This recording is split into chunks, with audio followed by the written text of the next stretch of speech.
The Singing Bone by the Brothers Grimm. Once upon a time, there was a country in great distress because a wild boar was devastating the farmers' fields, killing cattle and ripping people apart with its tusks. The king promised a large reward to anyone who could rid the country of this plague. However, the beast was so big and so strong that no one dared go near the forest in which it dwelled.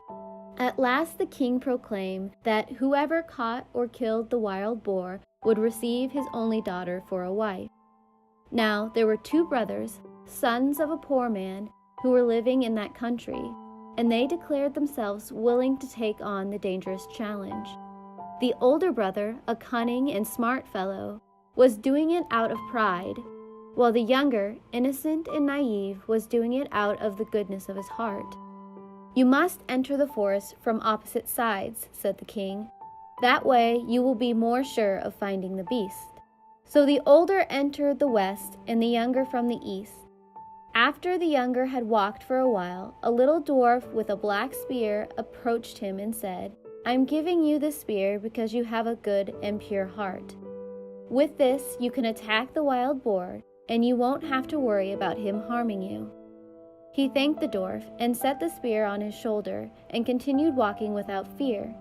Shortly after, he caught sight of the beast, and when it charged him, he snuck out the spear, and in its blind fury the boar ran into it with such force that its heart was cut in two.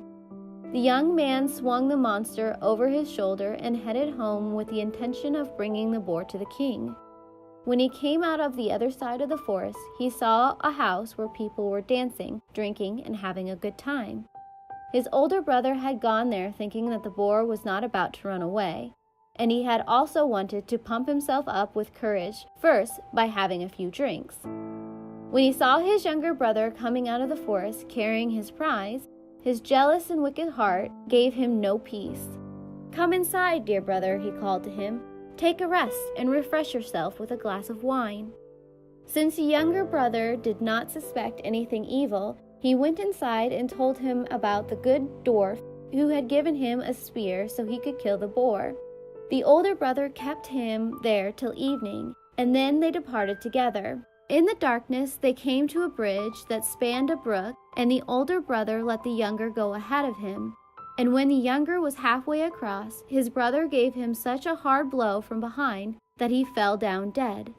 After the older brother had buried him under the bridge, he took the boar and brought it to the king, pretending he was the one who had killed it. So the king gave him his daughter for his wife. When the younger brother never returned, the older said the boar probably ripped him apart, and everyone believed him.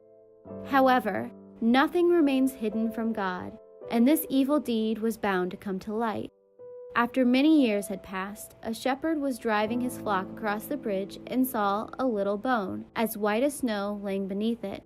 He thought it would make a good mouthpiece for his horn, so he climbed down, picked it up, and carved a mouthpiece out of it. When he blew on it for the first time, the shepherd was startled to find that the little bone began to sing on its own accord. "Oh, shepherd, shepherd, don't you know you're blowing on my bone?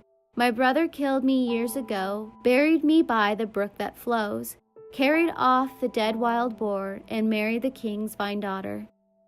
"What a remarkable horn," said the shepherd. "It sings by itself. I've got to take it to the king." When he went to the king, the little horn began to sing its song again. The king understood it full and well and had the ground underneath the bridge dug up. After the entire skeleton of the murdered man was revealed, the wicked brother could not deny the deed, and he was sewn up in a sack and drowned. However, the bones of his murdered brother were laid to rest in a beautiful grave in the churchyard. The end.